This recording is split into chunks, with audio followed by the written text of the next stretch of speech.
Hello everyone, this is Monisha और आप देख रहे हैं सेल्फ लर्निंग। आज के वीडियो में हम चर्चा करने वाले हैं भारत का राजपत्र द गज़ट ऑफ इंडिया, जो कि यूजीसी से जारी की हुई एक अधिसूचना है, जिसको जारी किया गया है 7 नवंबर 2022 को।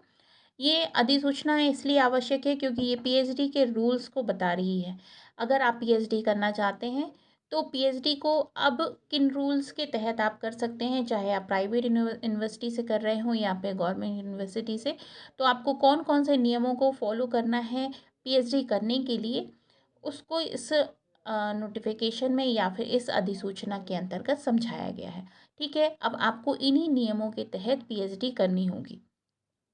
इनमें से कुछ मेन पॉइंट जो हैं वो मैं इस वीडियो में आपको बताऊंगी। लेकिन अगर आप इसका पूरा पीडीएफ चाहते हैं तो मैं टेलीग्राम चैनल में इसका पूरा पीडीएफ डाल दूंगी, तो आप जाकर वहाँ से डाउनलोड कर सकते हैं। ये अधिसूचना जो है वो हिंदी और इंग्लिश दोनों विषय में, दोनों ही भाषाओं में दी गई है।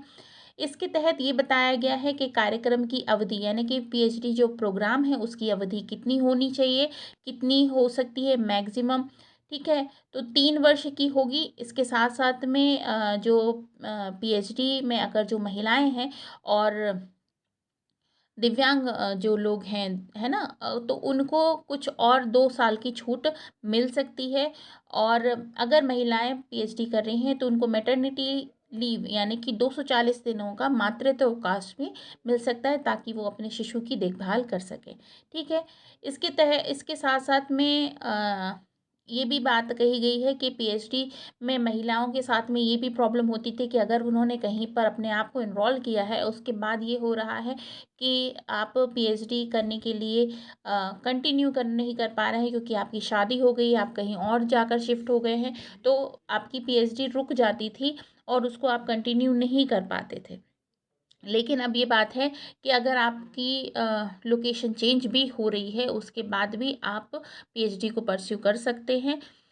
प्रवेश परीक्षा के लिए बताया गया है कि प्रवेश परीक्षा के लिए पहली बात तो ये कि आप नेट स्लेट इस तरह के एग्ज़ाम देने के बाद आप पीएचडी को करें, या फिर जो प्रवेश परीक्षाएं होती हैं उसमें 50% अंक होंगे आपके सब्जेक्ट के और 50% अंक ही होंगे शोध पद्धति से संबंधित।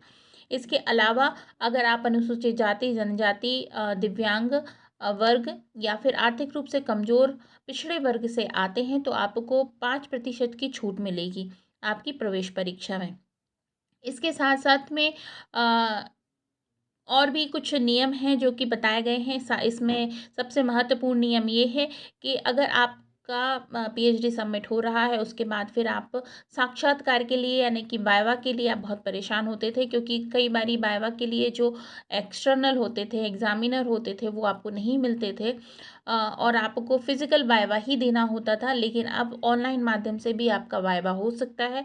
तो ये एक बहुत बड़ी समस्या है जो होती थी पीएचडी के छात्रों को, क्योंकि पीएचडी सबमिट तो हो जाती थी लेकिन वाइवा में काफ़ी टाइम खिंच जाता था, 1 डेढ़ साल का टाइम भी कभी कभी खिंच जाता था। मेरी खुद की पीएचडी सबमिट होने के 1 साल बाद मेरा वाइवा हुआ था।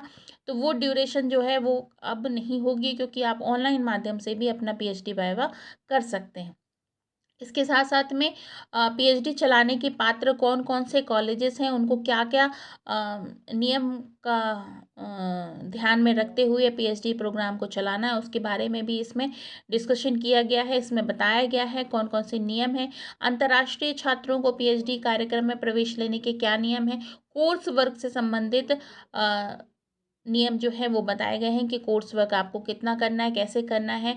शोध का जो साक्षात्कार होगा उसके नियम भी बताए गए हैं। तो ये बहुत इम्पॉर्टेंट है। अगर आप पीएचडी करना चाहते हैं और आपने सोच रखा है कि अब निकट भविष्य में पीएचडी करेंगे, तो आपको इस गज़ट को ज़रूर पढ़ लेना चाहिए, क्योंकि इसमें वो सारी ही बातें कही गई हैं जो पीएचडी से संबंधित हैं। ठीक है बात। इसके बाद में एमफिल की उपाधि से संबंधित ये बात कही गई है कि एमफिल जो है अब नहीं होगा, एमफिल की उपाधि अब नहीं दी जाएगी। ठीक है, इसी के साथ में ये इंग्लिश में भी दिया हुआ, जिसमें सबसे पहले बात नोटिफिकेशन की क्या है, डेफिनेशन दी हुई है। इसके बाद में पीएचडी प्रोग्राम से संबंधित बातें बताई गई हैं। तो इसको आप एक बार ज़रूर पढ़ें अगर आप पीएचडी करने के इच्छुक हैं तो।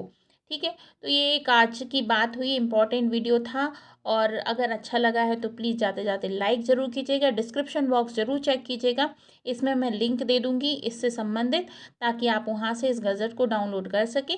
और पीडीएफ चैनल की भी लिंक मैं दे दूँगी, ताकि आप जाकर वहाँ से इसको डाउनलोड कर सकें। ठीक है, तो मिलती हूँ नेक्स्ट वीडियो में। अगर आप यूजीसी नेट की तैयारी कर रहे हैं एजुकेशन विषय से, तो सेल्फ लर्निंग जो मेरा चैनल है उस पर एक बार ज़रूर विजिट कीजिएगा, क्योंकि मैं एजुकेशन से संबंधित जो कॉम्पिटिटिव एग्ज़ाम है उनकी तैयारी कराती हूँ। साथ ही साथ में मैं जो पी यूजीसी नेट का जनरल पेपर होता है उसकी भी रेगुलर प्रिपरेशन करा रही हूँ।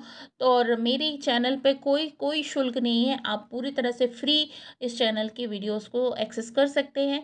तो एक बार ज़रूर विजिट कीजिए सेल्फ लर्निंग को। मिलती हूँ नेक्स्ट वीडियो में, तब तक अपना बहुत ख्याल रखिए।